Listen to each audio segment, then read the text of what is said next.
mother's farm, and I did do a lot of different things. I've been inspired by the diversity of life, and at one point my grandmother actually introduced me as the it's giving away a little teaser.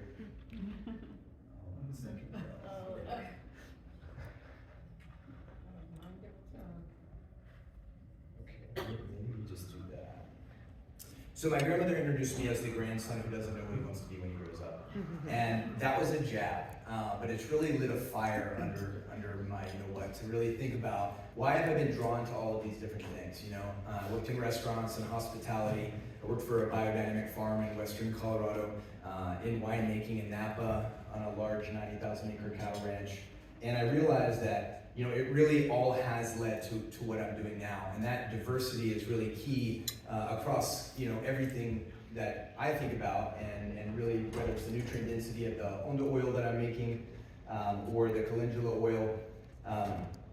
But I even ended up on the cover of a knitting magazine, which I just wanted to tease because it's super awkward and really hilarious. So I think about my grandmother when I think about the weird stuff that's come up in life. So this is, I can't, it was just a teaser.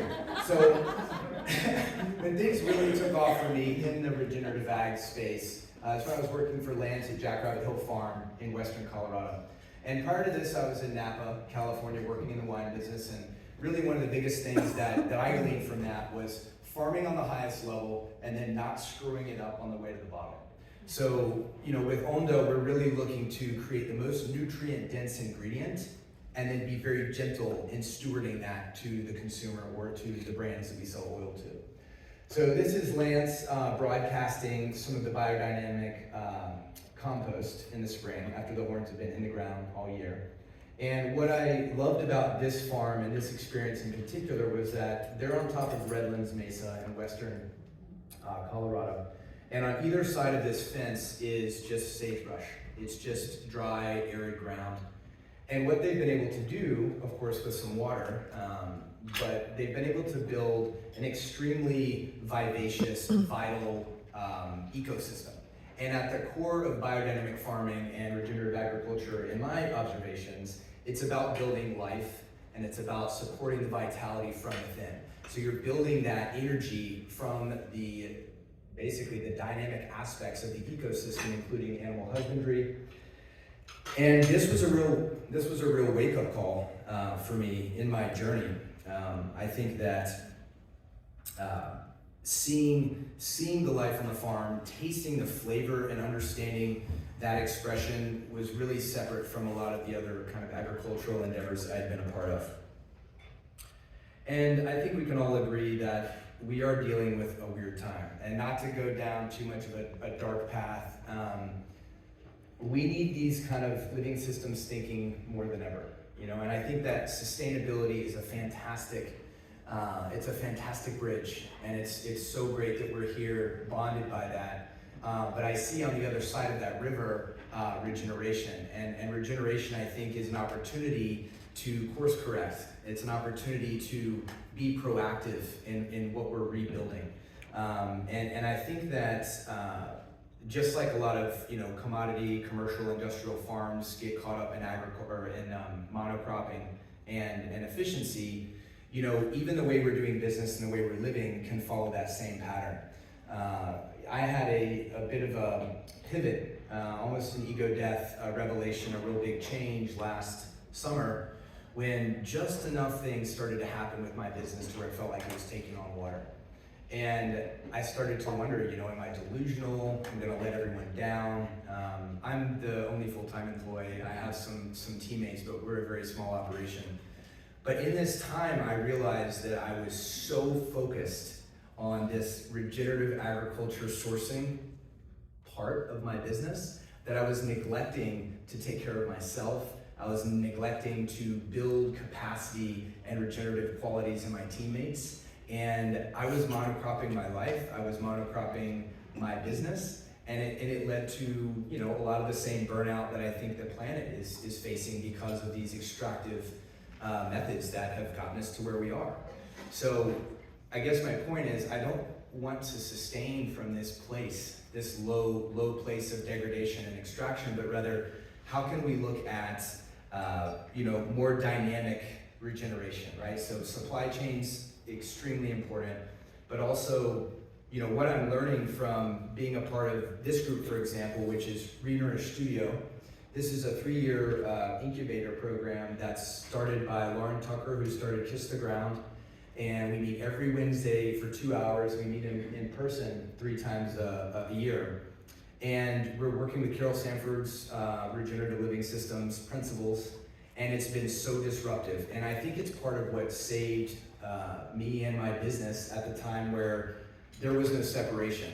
So for those of you entrepreneurs that understand, if your business takes a hit, oftentimes it feels like you're taking the hit. And that's not healthy, I think that we wear our businesses and our endeavors like these cloaks, these jackets, and if something really troubling happens, we feel that through depression or anxiety or fear or any of these other negative emotions. And part of working with Regenerative Studio and just going through that journey was creating that space, that really sweet buffer, so that I can observe objectively the challenges that we face with Onda and know that if my business were to die, I don't need to, right? I know that's extreme, but the point is that having that separation is really important. So this group has really taught me to rest when I need to rest, to shut the computer for 2 hours if I need to go for a walk or watch some crap on Netflix, whatever it takes. Because we all know that when you overgraze, you kill the ground. And if we run ourselves into the ground, if we aren't thinking about how to be in this life for the long haul, we're gonna face the same kind of burnout that, I think we're experiencing on all these levels. So this, that's a bit about what I've learned and observed. And that kind of leads me back to, what can we do? I do think there's a lot of personal work, which is touchy in the business world because it's professional or keep the personal aspect out of it. But we all know that when we show up with a bad attitude or with angst, we're not really spreading the kind of positive energy or love that we need in everything we do. But like I said, to go back to where it started for me, it was the farming. And I think regenerative agriculture and those kind of models that are self-sustaining and building vitality on their own have really shown us how to look at our business.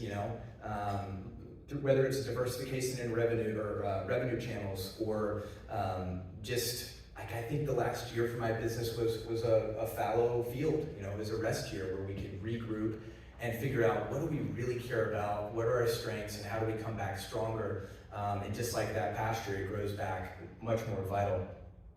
And I don't know where they are now, but speaking to the last talk, we're just kind of dipping into the beauty space. Onda, we make a regenerative super ingredient. It's a flower infusion, raw hemp oil that goes to some other brands, and then we have our own products.